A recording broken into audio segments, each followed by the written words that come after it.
The biography of Steve Jobs is not just a record of Steve Jobs' life and how Apple has changed over time.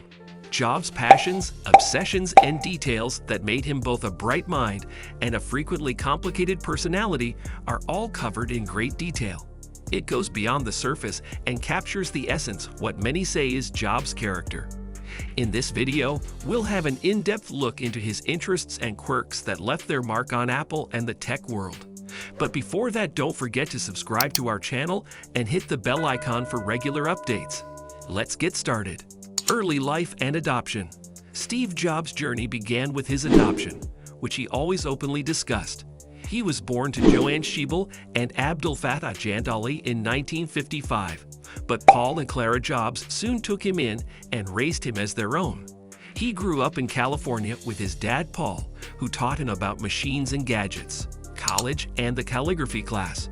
Jobs had to drop out of Reed College after only one term because he couldn't afford it, but the 18 months he spent taking classes on the side, especially a calligraphy class, had a big effect on Apple's design and the way they use fonts and letters. Founding of Apple. The journey of Apple began in 1976 when Steve Jobs and Steve Wozniak started Apple Computer Co. together. The Apple I was their first big success, and the Apple II was even bigger and better. This set the stage for Apple's future. The Macintosh and Jobs' ouster. The Creative Macintosh was released in 1984 to make computers easier for people to use, but it didn't sell as well as hoped. Apple CEO John Sculley and Jobs got into a power struggle, which led Jobs to leave the company in 1985. Even though Jobs left, these events made it possible for him to come back later, which changed Apple's path and set its course in the tech world. Next and Pixar. Steve Jobs left Apple and started Next Incorporated to make more advanced computers, but the company didn't do well in the business world. While that was going on, he took over Lucasfilm's computer graphics department and turned it into Pixar. When they teamed up with Disney, they made hit animation films, including 1995's landmark Toy Story. Return to Apple. In 1996, Apple made a significant change when it bought Next. Jobs then came back to lead the company. Apple went through a massive change while Jobs was in charge.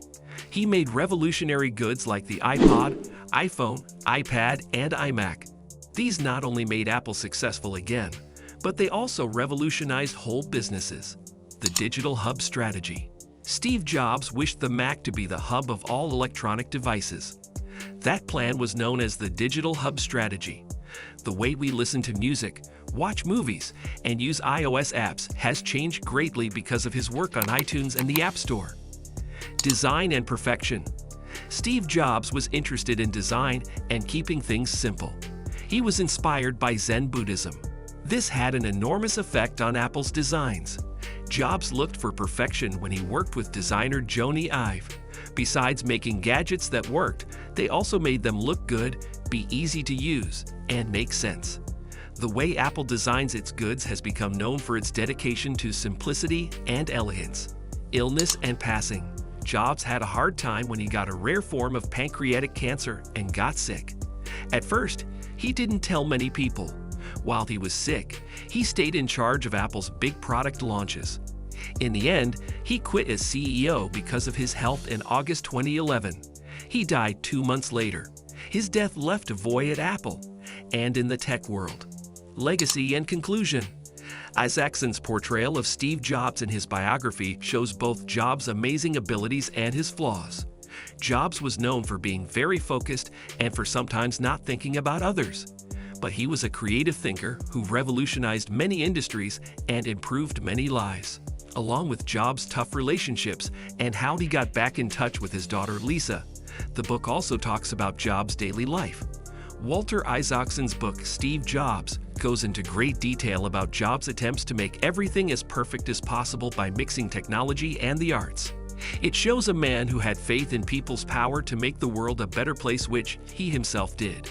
Walter Isaacson's biography of Steve Jobs goes deep into him as a person, not just as a tech boss. Jobs' influence went beyond technology and into many other areas of life. That's all for today's video. We hope you liked the video. Subscribe and hit the bell icon for more updates. Thanks for watching.